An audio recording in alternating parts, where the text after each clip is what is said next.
here tonight to tell you about freshwater and the freshwater crisis. And the way that I am going to do this, I'm going to talk about three main subjects. One is, what is freshwater? Two, what is agriculture doing to our freshwater? And three, the water shortage. Now, I became aware of the freshwater situation when me and my husband was trying to buy a country house in Columbus, Nebraska.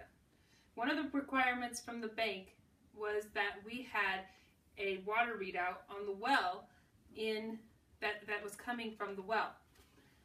Now, when we got the water readout back, there was 3 times the amount of nitrates in the water. What is nitrates? Well, and where do they come from? Well, nitrates come from farmlands. Farmers putting pesticides and fertilizers on their lands at outlandish amounts, and it's seeping into our aquifers. Now, in an article that I read by Janell Brock called "The Great Plains Looming Water Crisis," published in the Bloomberg Business Week, posted on July 2015, he talked a lot about what the aquifers were. One of the aquifers, and the biggest, of course, is the Ogallala Aquifer. Now, the Ogallala Aquifer lays between 8 different states, from South Dakota down to Texas, and of course, Nebraska being one of them.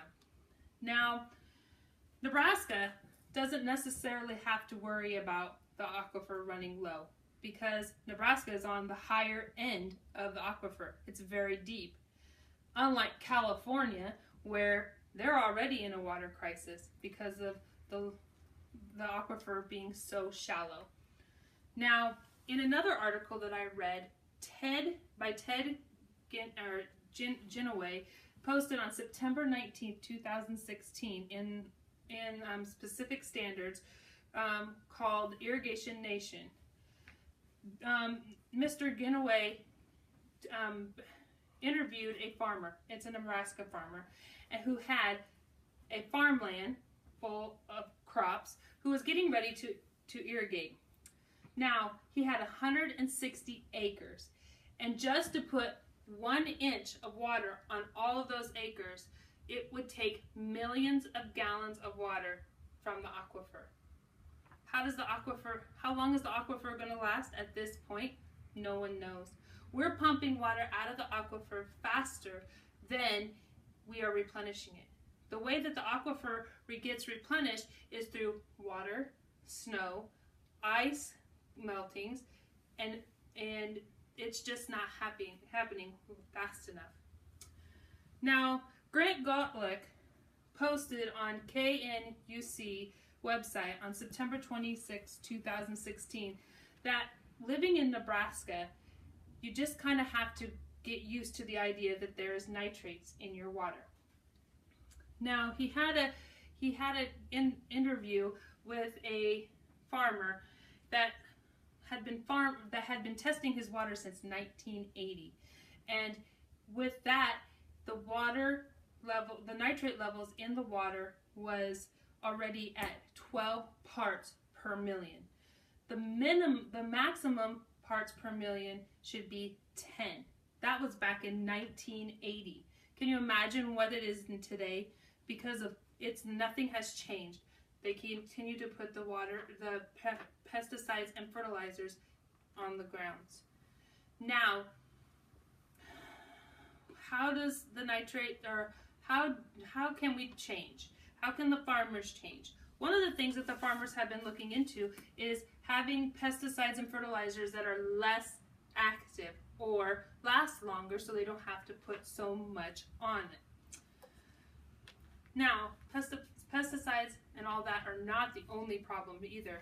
One thing is that the manure from animals, tons of cattle. Grant Lockwood posted in December 7th about a little town in Nebraska where the critic called "Critics Concerned the Chicken Project Will Damage Water, but Companies Say It's Manageable." In this article, Mr. Gerlach stated that these citizens are concerned about the chickens because of the waste that they produce.